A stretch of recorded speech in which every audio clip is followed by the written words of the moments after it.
mahasiswa ekonomi kan ya? Bukan.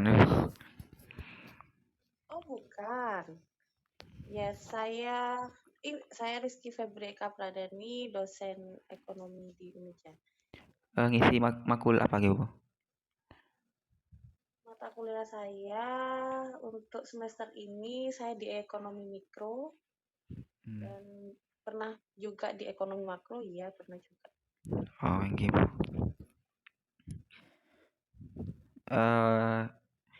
Itu kan dengan mengenai PHK gitu.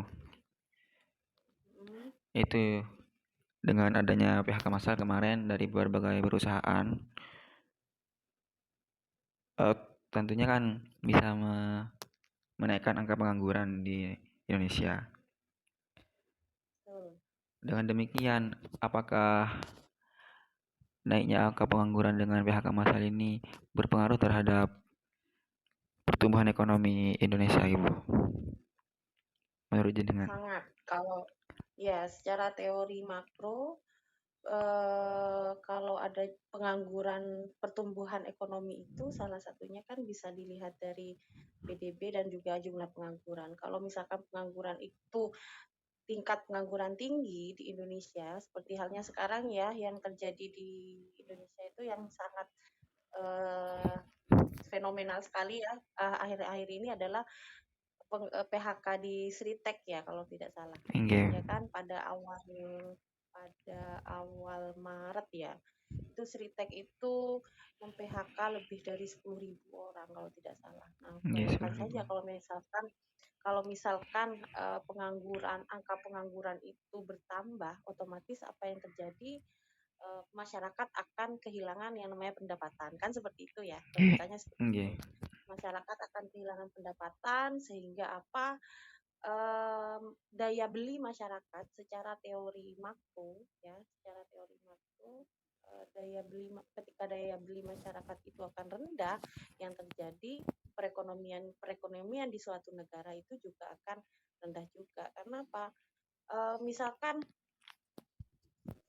masalah yang sekarang adalah fenomena yang sekarang adalah di Ciritek itu 1 atau 5 orang yang tidak bekerja sehingga mereka tidak punya pendapatan, mau mengkonsumsi suatu barang ataupun jasa, mereka akan berpikir dampaknya dampaknya seperti apa? Dampaknya adalah ke perekonomian yang ada di lingkungan itu tadi juga seperti itu. Pada akhirnya mobilitas perekonomian tidak akan berjalan sebaik sebelum adanya PHK ataupun pengangguran tadi. Oke. Itu sistem perekonomian negara itu bagaimana, Ibu? Bagaimana pengaruh ekonomi mikro terhadap perekonomian negara itu bagaimana, Ibu? Ya, kalau dilihat dari eh, mikronya, dilihat dari apa mikro itu kan kita melihat dari satu satu tidak secara global atau secara agregat kan kalau kita membahas tentang mikro. Kalau misalkan perekonomian mikro di mana ada yang namanya konsumsi rumah tangga, konsumsi perusahaan itu tidak berjalan dengan maksimal, yang terjadi adalah pertumbuhan ekonomi pun juga tidak akan berjalan dengan baik gitu loh. Pertumbuhan ekonomi suatu negara tidak akan berjalan dengan baik. Karena yaitu tadi, kalau misalkan PHK itu terjadi, berarti kan ada ketidakkokohan perekonomian ya di Indonesia ya. Misalkan kita membahas di Indonesia dulu. Nah, yang terjadi apa? Konsumsi rumah tangga ketika PHK itu besar-besaran atau terjadinya PHK itu, konsumsi rumah tangga secara agregat itu kan menurun. Oke. Nah, ketika menurun, yang terjadi adalah yang akan mempengaruhi adalah pertumbuhan ekonomi juga akan menurun.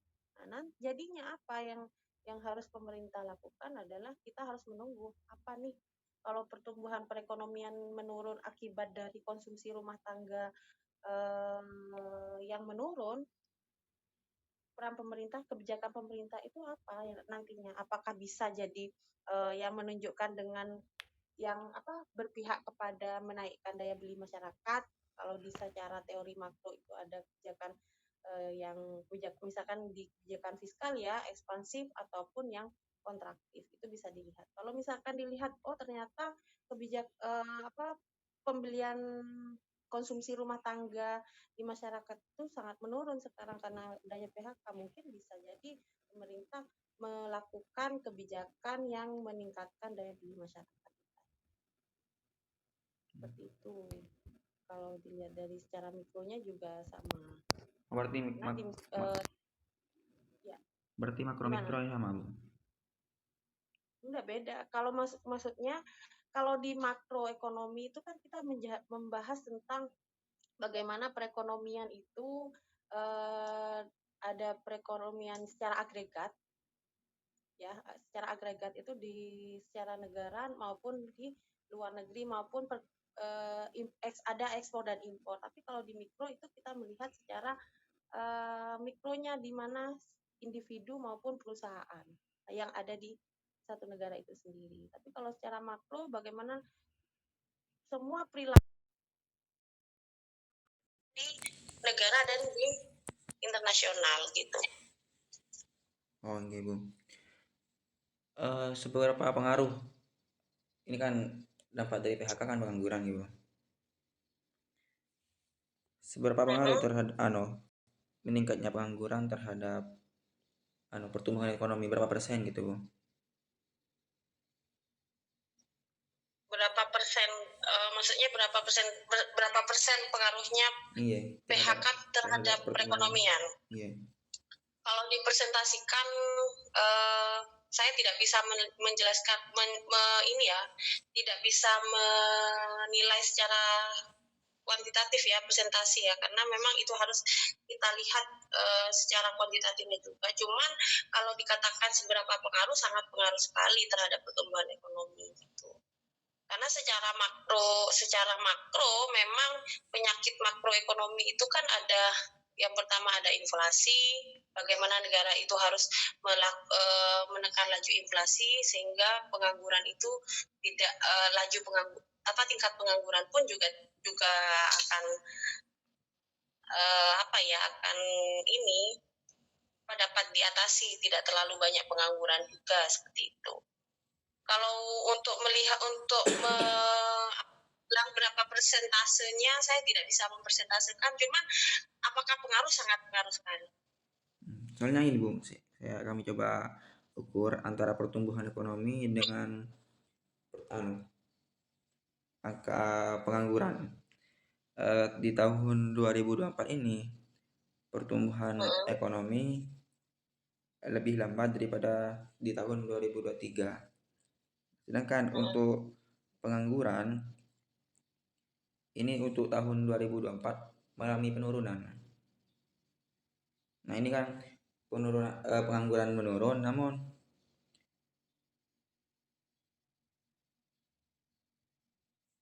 pertumbuhan ekonomi lebih lambat. Karena untuk mengukur pertumbuhan ekonomi itu tidak hanya dari sistem pengangguran, bisa dari produk domestik brutonya. Nah, kita lihat dari beberapa aspek. Kalaupun memang PDB-nya kita tinggi, salah satu indikator mengukur pertumbuhan ekonomi itu ada di PDB juga gitu. Jadi kita tidak bisa melihat hanya jadi satu aspek saja. Kita harus menelusuri. Ya.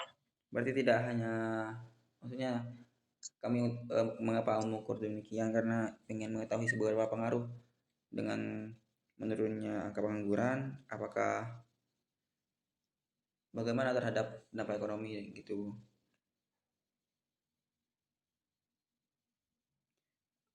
Berarti kalian mau berapa pengaruhnya ya? Iya, seberapa pengaruh. Ini kan karena kan kasusnya terkait PHK yang mengakibatkan pengangguran semakin tinggi gitu. Iya, karena kalau kita melihat pertumbuhan ekonomi itu tidak hanya dari segi pengangguran, tapi dilihat dari PDB-nya. Kalau di PDB kalau seingat saya ketika saya membaca di BPS itu PDB 2024 itu sebesar 22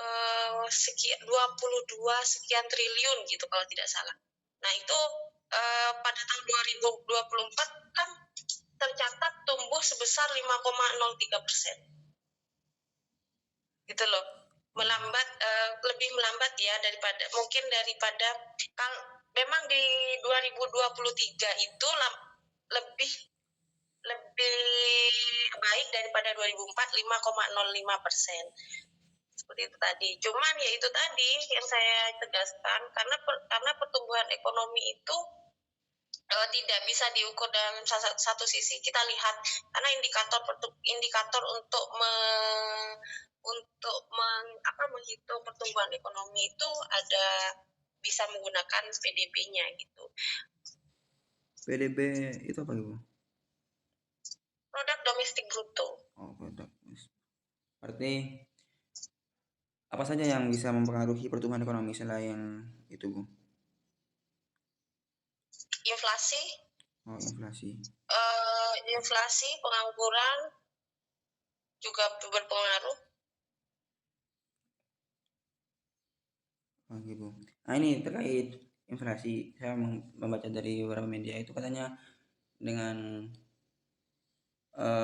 naiknya pengangguran ini akan ada angka inflasi juga semakin tinggi. Itu maksudnya gimana Ibu? Gimana? Kaitannya dengan inflasi ini, dengan naiknya angka pengangguran itu inflasi akan semakin parah katanya Bu. Itu maksudnya bagaimana Ibu? Ya. Kalau dihubungkan kayak seperti itu. Oke. Kalau kita bicara dengan inflasi itu kan berarti pengertian inflasi itu kan adalah kenaikan harga yang secara terus menerus kan ya. Yeah. Salah satunya disebabkan oleh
sebulan 2 bulan tidak, tapi kenaikan harga yang terus menerus yang dapat kita rasakan itu dapat kita artikan dengan kata inflasi, kan seperti itu ya kalau dari teori makro. Nah, dengan setelah kita melakukan telaah tentang inflasi itu apa, jadi kita bisa lihat bahwa dalam inflasi itu bisa sangat mempengaruhi terhadap perekonomian, karena pembangunan ekonomi suatu negara itu dapat dilihat dari beberapa indikator, salah satunya yaitu dari inflasi dan pengangguran.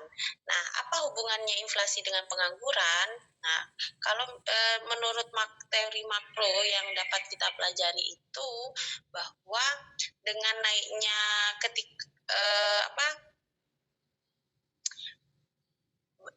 misalkan begini ya, misalkan adanya pengangguran yang besar-besaran seperti halnya yang sekarang ya, otomatis permintaan itu akan turun, kalau permintaan turun, permintaan agregat itu turun ya,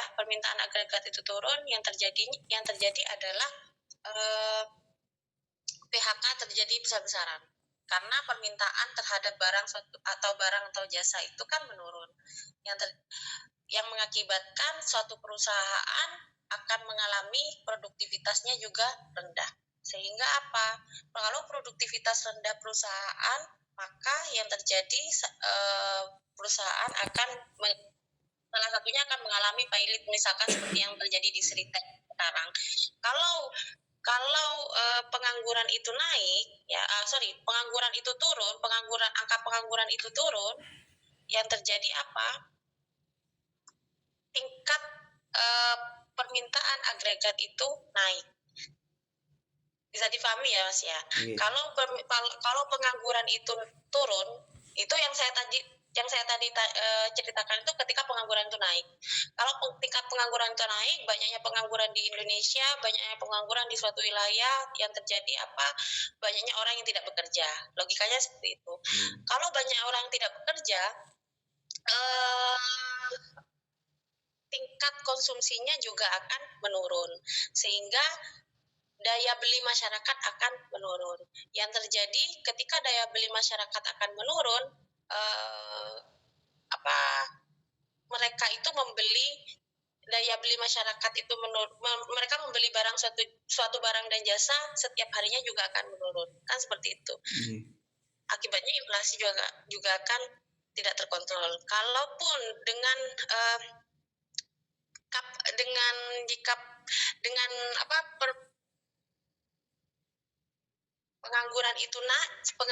angka pengangguran itu turun nantinya. Nah, gini, logikanya dengan gini.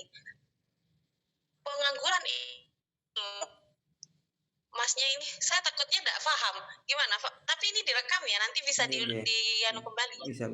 Iya. Ya. Karena ini Masnya ini jurusan apa ini? Teknik. Oh, teknik. Jadi teknik, tapi ya insya Allah bisa lah ya. Jadi gini, saya kasih kalimat ini bahwa sebuah hubungan antara inflasi dengan tingkat pengangguran itu bisa kita asumsikan bahwa inflasi itu merupakan cerminan dari adanya kenaikan permintaan agregat. Ya, permintaan agregat itu apa? Permintaan agregat itu adalah konsumsi seluruh masyarakat yang ada di suatu negara. Nah, dengan naiknya permintaan agregat, maka sesuai dengan teori permintaan yang ada di ilmu ekonomi ya, jika permintaan itu naik, maka harga akan naik. Nah, dengan tingginya harga itu, dalam tanda kurung ya, inflasi, maka untuk memenuhi permintaan agregat tersebut, suatu produsen ya akan meningkatkan kapasitas produksinya. Dengan cara apa? Kalau produksinya naik, otomatis kan produsen itu akan menambah yang namanya tenaga kerja. Ya kan? Asumsinya tenaga kerja merupakan satu-satunya input untuk menambah atau meningkatkan output atau meningkatkan produksinya, kan seperti itu. Akibatnya apa? Akibat dari peningkatan permintaan tenaga kerja itu, maka dengan naiknya harga, pengangguran juga akan berkurang, seperti itu. Bisa difahami? Bisa. Berarti dengan saya berbicara dengan anak teknik. Iya, gimana? Naiknya. Kenapa? Karena tingkat inflasi yang tinggi itu merupakan indikasi awal memburuknya perekonomian suatu negara gitu. Itu juga berkaitan dengan investasi katanya Bu, dengan PHK ini. Ya. Bagaimana itu maksudnya? Investasi Ya, semakin tinggi suatu suatu pengangguran di suatu negara juga akan mempengaruhi yang namanya investasi yang akan masuk di negara kita. Nah, seperti itu. Iya. Hubungannya apa?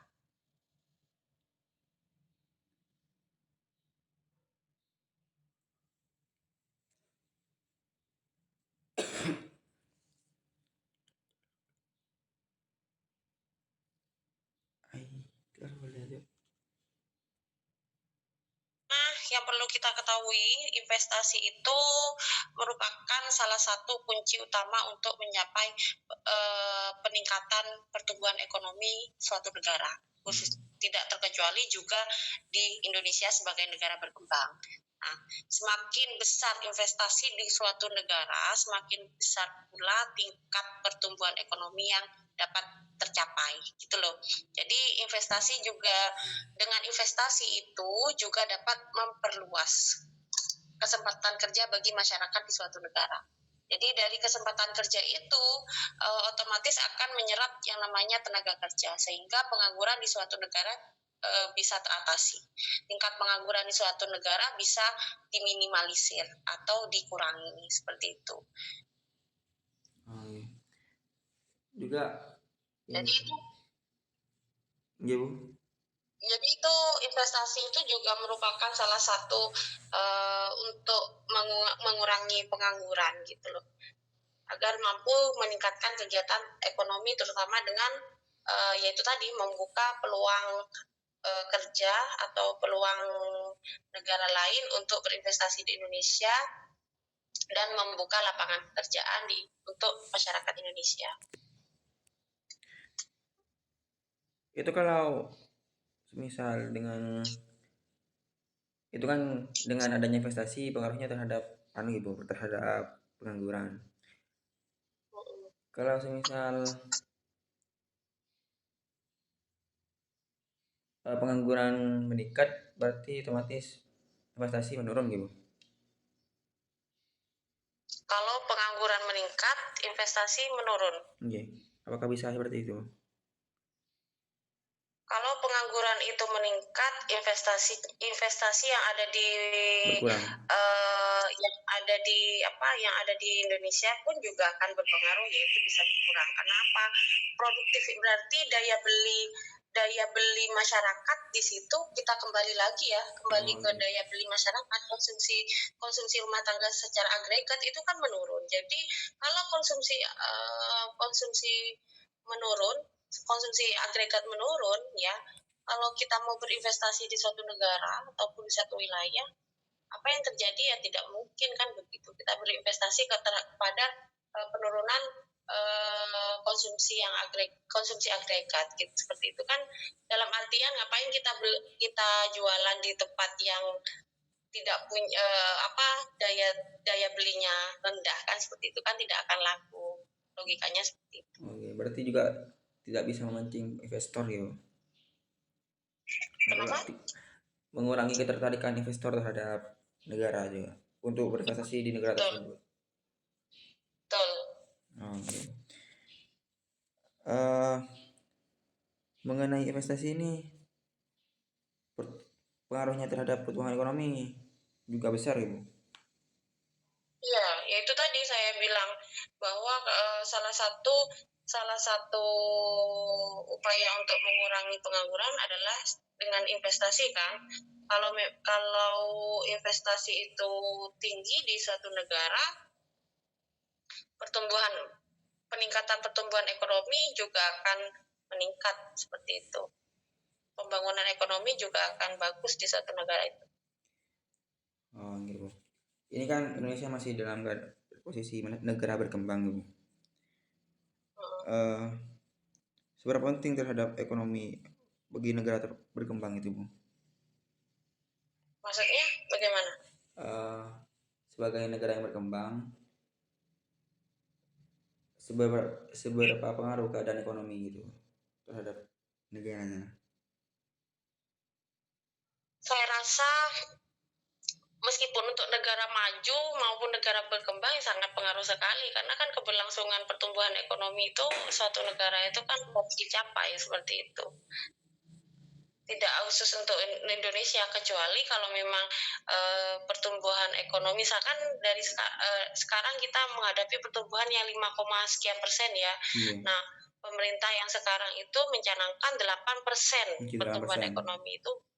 Iya kan 8 kan yang dicanangkan oleh pemerintah sekarang itu kan 8. Itu apakah bisa kita untuk mencapai ke 8 sekarang dengan keadaan yang PHK besar-besaran sekarang, apa bisa? Nah, itu yang jadi tanda tanya sekarang, yang bisa jadi polemik untuk negara berkembang, khususnya negara Indonesia ya, karena fenomena itu ada di negara Indonesia sekarang. Apakah bisa untuk pergi ke angka yang ke sana itu, apakah kita bisa? Itu yang jadi polemik sekarang. Di tahun 2000 berapa Ibu? Lupa. Yang 8%? Pokoknya pemerintah kita itu mencanangkan 8% pertumbuhan ekonomi kita, 8% di 2025 ini bisa mencapai 8%, katanya seperti itu. Oh iya. Oh iya, target Prabowo gitu. Ya, pemerintah yang sekarang ya, saya tidak menyebutkan siapa Tidak pernah disampaikan oleh Prabowo ini. Pernah disampaikan oleh Prabowo. Ya, pernah disampaikan. Ya minimal kan berarti di masa pemerintahan akhir itu bisa 8% kan. Nah, itu setiap tahunnya supaya perekonomian semakin meningkat, itu yang perlu dilakukan negara itu apa Ibu? Supaya bisa mencapai 8. Sekarang kan masih posisi 5%, yaitu 5,3% di tahun 2024 terakhir. Nah, untuk mencapai itu Bu, kan berarti masih kurang 5 tahun. Itu yang perlu dilakukan pemerintah itu apa Ibu, untuk supaya pertumbuhan ekonomi sesuai dengan apa yang ditargetkan. Utamanya pengaruhnya dengan apakah ada hubungannya juga dengan pengangguran ini Bu? Pastinya ada hubungannya dengan pengangguran. Dengan mengurangi pengangguran, terus menstabilkannya tingkat inflasi, karena inflasi kita kan setiap tahunnya berbeda-beda ya, sesuai dengan ini ya, capaian inflasi yang diinginkan oleh pemerintah. Dan juga dan juga itu tadi yang saya katakan tadi, untuk indikator mengukur pertumbuhan ekonomi itu kan dengan kita melihat dengan produk domestik bruto. Kalau PDB kita tinggi, ekonomi kita akan tinggi, karena itu salah satu indikator pengukurannya. Nah, PDB itu tinggi,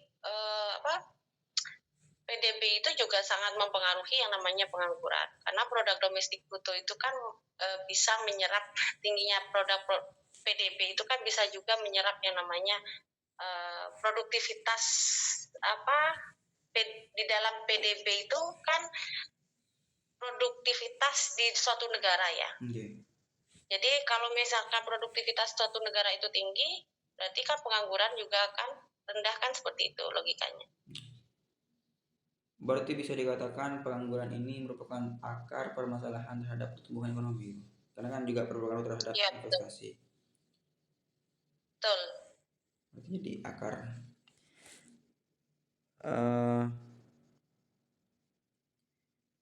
Karena penyakit setiap tahun itu pasti pemerintah itu salah satunya adalah bagaimana tingkat pengangguran kita berkurang, bagaimana, karena itu adalah masalah makro ya, penyakit makro itu salah satunya yaitu ya pengangguran itu tadi, pengangguran, inflasi dan sebagainya, itu penyakit makro sekali. Itu yang harus pemerintah ini harus menyembuhkan. Mencari solusi yang terbaik lah.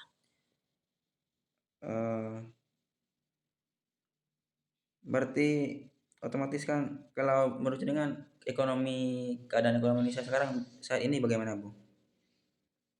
Menurut jenengan? Untuk sekarang ya. Apakah masih masuk krisis atau menengah atau bahkan tinggi? Kalau untuk ekonomi sekarang ini dilihat dari fenomena yang sekarang terjadi ya, 10.000 PHK, dan itu masih di satu perusahaan kan ya. Ada beberapa perusahaan yang mengalami yang juga mem-PHK ininya. Menurut saya perekonomian sekarang itu sudah mendekati ibarat lampu kuning. Ya. Ya, lampu kuning untuk negara kita, untuk pemerintah kita, bagaimana pemerintah itu harus mencari solusi apakah dengan adanya fenomena ini kebijakan pemerintah ada di meningkatkan daya beli masyarakat, entah itu dengan kebijakan fiskal ekspansif ataupun kontraktif dan lain sebagainya. Itu pemerintah harus seperti itu, karena perekonomian saat ini sudah menurut saya di lampu kuning ya. Berhati-hati kalau kita di lampu ibarat lampu kuning itu ibarat lampu itu sangat berhati-hati sekali sekarang untuk pemerintah kita. Itu apakah ada tolak ukur kapan ekonomi tinggi, menengah, rendah gitu Bu persenannya? Ada. Oh gimana gitu Bu? Tolak persentasenya ya, persentase tolak ukurnya ya. Kapan negara ini dikatakan ekonomi yang maju apabila penghasilan ekonominya seperti apa gitu?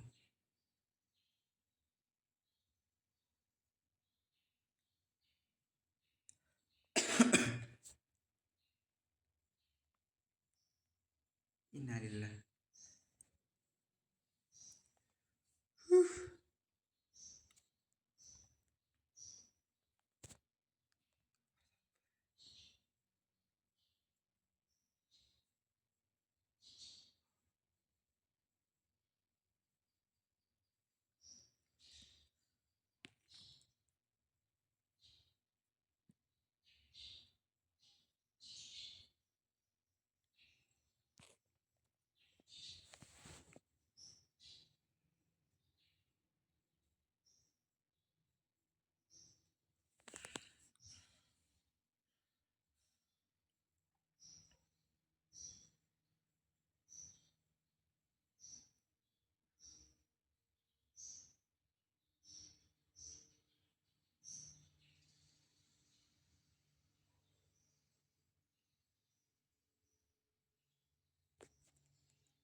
Halo, bisa dilanjut lagi ya? Iya Bu. Emang kalau gini Mama, kalau daring ya, karena di rumah saya mati lampu lagi. Oh iya apa Bu? Ya. Tadi untuk mengukur ini ya, saya catat nih, pertumbuhan ekonomi ya, angka pertumbuhan ekonomi. Ya, angka pertumbuhan ekonomi kan kita dapat ketahui dari salah satu pengukurannya adalah PDB itu tadi, produk domestik bruto. Bisa kita bandingkan per triwulan, bisa kita bandingkan bagaimana pertumbuhan produk PDB kita. Itu secara kuantitatif, kalau secara kuantitatif. Tapi kalau secara kualitatif, pertumbuhan ekonomi itu bisa dilakukan dengan cara bagaimana kita mengamati dari 3 aspek ya, itu secara kualitatif, yaitu kesejahteraan masyarakat dengan dan sumber produksinya juga, dan juga ada pendapatan per kapita nasional juga. Itu kalau secara kualitatif. Kalau secara kuantitatif itu tadi kita bagaimana maksudnya melihat nilai persentasenya itu dari apa, yaitu dari PDB kita gitu. Karena salah satu indikator pengukuran pertumbuhan ekonomi itu adalah produk domestik bruto kita. Atau bisa jadi istilah PNB, bisa jadi GNP, itu bisa jadi.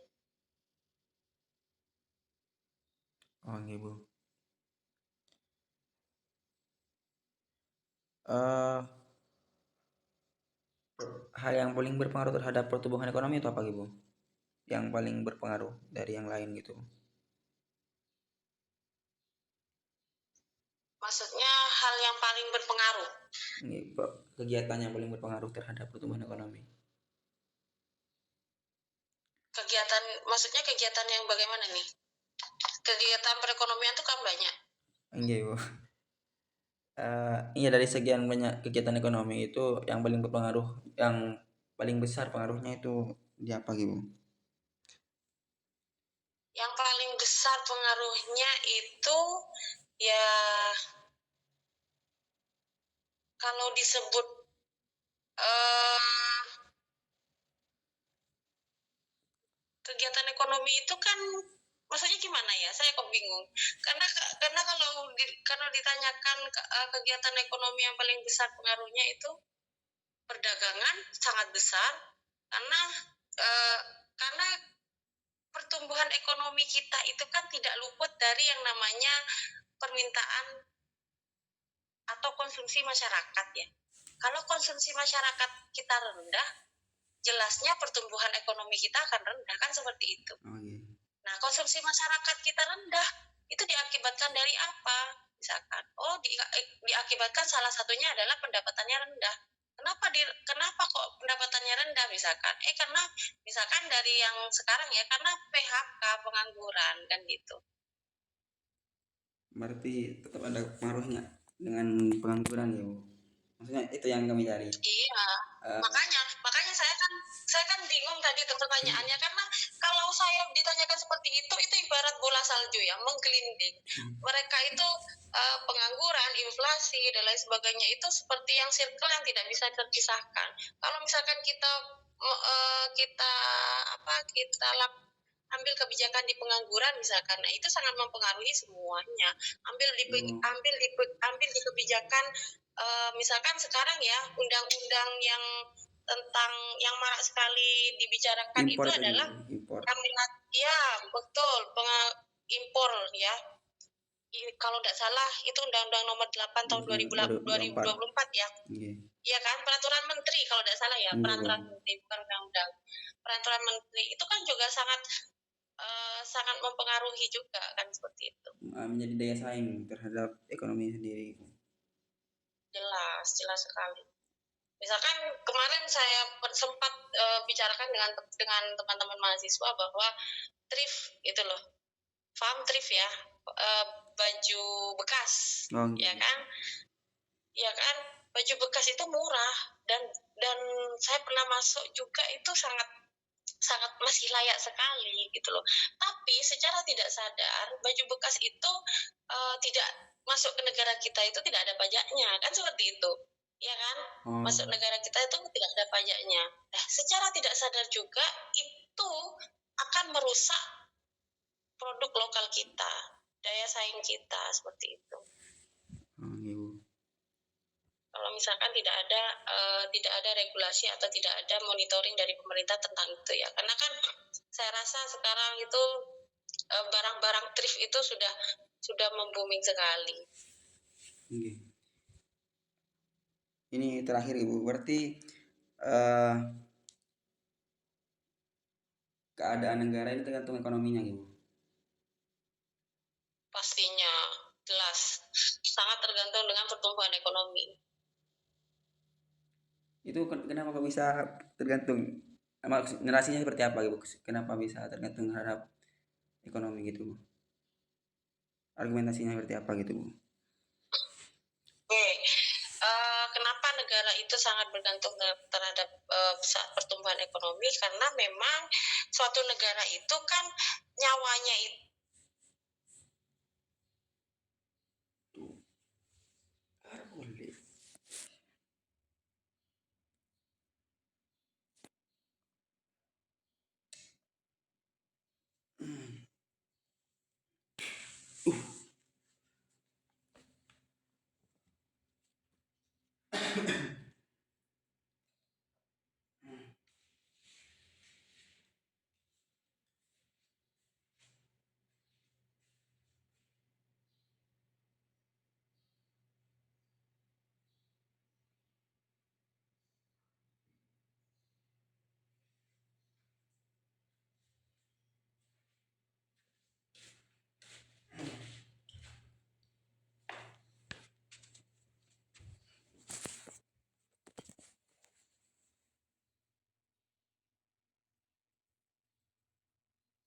lagi kalau di sini saya diambil enggak, saya terbuka aja, saya diambil 40 miliar.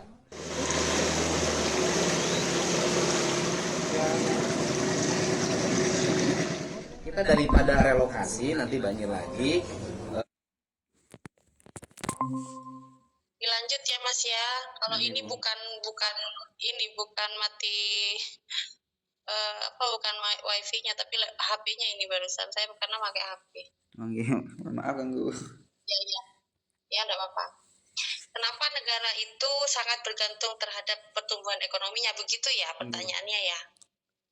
Karena negara sangat bergantung pada pertumbuhan ekonomi karena ekonomi yang berkembang itu sangat memberikan banyak manfaat baik bagi pemerintahnya, baik bagi masyarakatnya maupun sektor swastanya. Kenapa? Yang pertama adalah pertumbuhan ekonomi suatu negara itu dapat meningkatkan pendapatan negara. Ya, pendapatan negara itu apa? Dalam salah satu pendapatan negara itu adalah pajak. Nah, ketika aktivitas ekonomi yang meningkat ya, berarti lebih banyak berarti di situ ada banyak transaksinya, produksinya, konsumsinya dan lain sebagainya untuk meningkatkan penerimaan pajak. Seperti itu. Jadi semakin banyak transaksi, semakin banyak produksi, itu pajak juga akan semakin banyak. Kan seperti itu. Dan juga yang kedua adalah pertumbuhan ekonomi itu gunanya kenapa negara itu sangat bergantung dari pertumbuhan ekonomi, meningkatkan pendapatan dan kesejahteraan masyarakat. Nah, semakin pertumbuhan ekonomi suatu negara itu meningkat, maka pendapatan individu dan daya beli atau tadi konsumsi agregat masyarakat pun akan meningkat. Seperti itu yang kedua. Ada lagi, kembali lagi kepada investasi tadi, meningkat negara pertumbuhan ekonomi itu kenapa sangat diperlukan oleh negara. Jadi negara dengan ekonomi yang tumbuh, dengan pertumbuhan ekonomi yang bagus, itu akan menarik lebih banyak investor, baik domestik maupun investor asing. Jadi kalau misalkan banyak investor, apa yang terjadi? Penyerapan tenaga kerja pun juga akan tinggi. Itu yang berkaitan dengan investasi tadi. Yang keberapa ini sudah? Ya, pertumbuhan ekonomi juga mempengaruhi suatu negara karena negara itu bisa berdaya saing secara global. Karena negara kita kan sistem perekonomian terbuka ya, ada ekspor dan impor kan. Kalau kita pertumbuhan negara itu bagus, kita bisa punya daya saing yang tinggi, daya saing global yang tinggi seperti itu. Otomatis apa? Ketika kita sudah dari kelima itu, otomatis akan mempengaruhi juga kualitas hidup masyarakat suatu negara.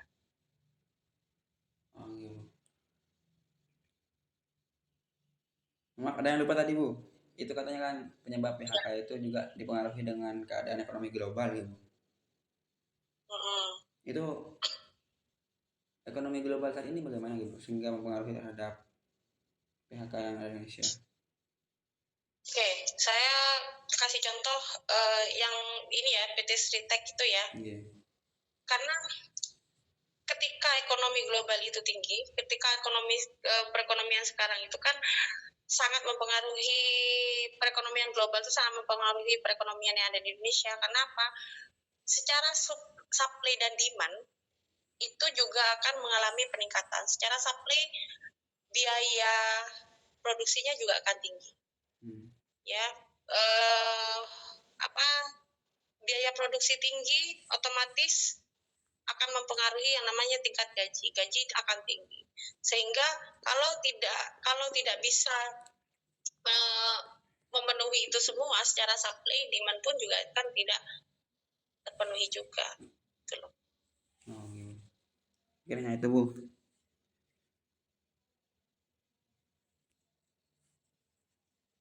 Cukup. Bu. Sudah cukup. Terima kasih atas waktunya. Mohon maaf ganggu Bu. Nggak apa-apa, saya mohon maaf karena ini mulai tadi mati putus nyambung koneksinya karena memang Gitu ya. Ya, terima kasih atas waktunya Bu dan ilmunya Bu. Ya, sama-sama. Assalamualaikum. Waalaikumsalam warahmatullahi wabarakatuh.